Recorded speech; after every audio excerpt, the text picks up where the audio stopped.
यही खूबसूरती है और लेजेंड है। उन्होंने इतने सालों साल परफॉर्म किया है देश के लिए। और खैर विराट, रोहित, ये हम सब ने, जब हम 16-16 साल के थे, मेरे से तो 2-3 साल छोटे हैं, तो तब से हमारा रिलेशन है।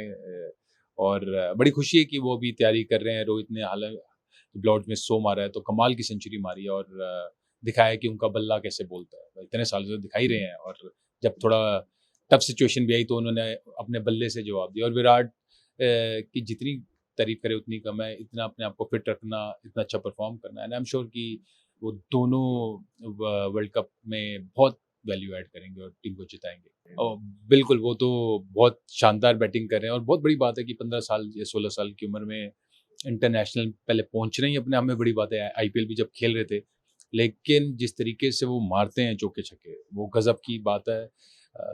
स्किल होना एक चीज़, लेकिन उसके ऊपर जिगरा होना, वही 15 साल में वो बहुत बड़ी बात है। और आई एम श्योर कि उनका प्रेजेंट भी बहुत अच्छा और आगे फ्यूचर भी बहुत अच्छा है। हमने आपको कई पारियां खेलते देखे हैं, इस नई पारी के बारे में स्टेम लैब आप नए बच्चों को क्या किस दिशा पे ले जाते देखिए, हमारा फाउंडेशन, शिखरधवन फाउंडेशन, पहले डिजिटल शिक्षा पे बड़ा वर्क किया है। 50,000 बच्चों को उससे फ़ायदा हुआ है। और बड़ी खुशी है कि एक ज़रिया बन के, फाउंडेशन ज़रिया बन के, मालिक ने इतना बख्शा है तो आगे एक अच्छे सेवा में लगे हैं।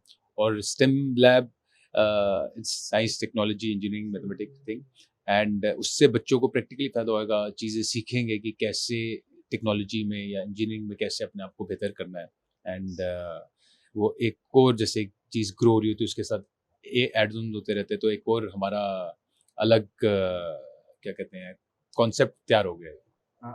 नई सीईओ जो हैं हाँ जी, जी। उनका क्या योगदान है, उनका आइडिया था क्या है बिल्कुल, नई सीईओ मेरी वाइफ, उनका बहुत बड़ा योगदान है, क्योंकि वो टीम के साथ बैठ के सारी स्ट्रेटजीज डिस्कस होती हैं, सारी प्लानिंग डिस्कस होती है कि क्या चीज़ करनी चाहिए, क्या चीज़ नहीं करनी चाहिए। क्योंकि हम डिजिटल शिक्षा में 2022 से कर रहे हैं, तो हमारा मेन जो पहचान है शिखरधवन फाउंडेशन है कि हम एम्पावरमेंट करें, बच्चों को पढ़ाएं ताकि देश आगे बढ़े। तो उसमें अब ये एक और हमारा नया कदम है स्टेम सेल का, लैब का। एंड तो उसमें सोफी का बहुत बड़ा योगदान है, एंड इवन मेरी टीम का, अंशिता गुप्ता या कनिका दीवान, सबका। सो शिखर धवन का एक विजन रहा है हमेशा that he wants to give it back to people, चाहे वो स्पोर्ट्स से हो, चाहे एजुकेशन हो। सो एक ओवरऑल डेवलपमेंट का जो उनका विजन है ना, वो आज से नहीं है, वो जब से खेल रहे हैं ना तब से है। सो जब हमने शिखर धवन फाउंडेशन की शुरुआत करी तो हमने सोचा education is the best way, and today the way our country is growing, we are talking about digital India. तो डिजिटल शिक्षा तो सबसे पहले हम लोगों को डेवलप करना है। सो ये डिजिटल शिक्षा में हमारा नेक्स्ट स्टेप है to start giving opportunities for kids to embed critical thinking, innovation. ये आजकल नई चीज़ें हैं जो हम चाहते हैं बच्चों को स्टार्टिंग से ही इम्बेड होना शुरू हो जाए। सो देयरफॉर हमारा जो पार्टनरशिप एचएमडी के साथ रहा है वो इसलिए रहा कि हम लोग बच्चों को ये सारी फैसिलिटीज़ दे दें।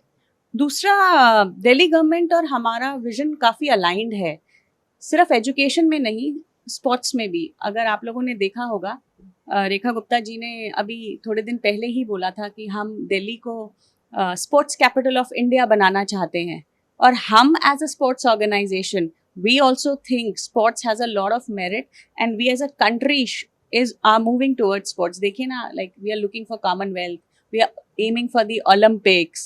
So therefore, we think it is a very collaborative association with the government, which started from Khel Mahakumbh in February and which is now come to education. So I think it's a very handsome and a beautiful initiative from both ends. और इस तरीके के initiatives में अगर HMD जैसी brands हमारे साथ आके एसोसिएट करती हैं तो I think this is the best case scenario for nation building. Thank you.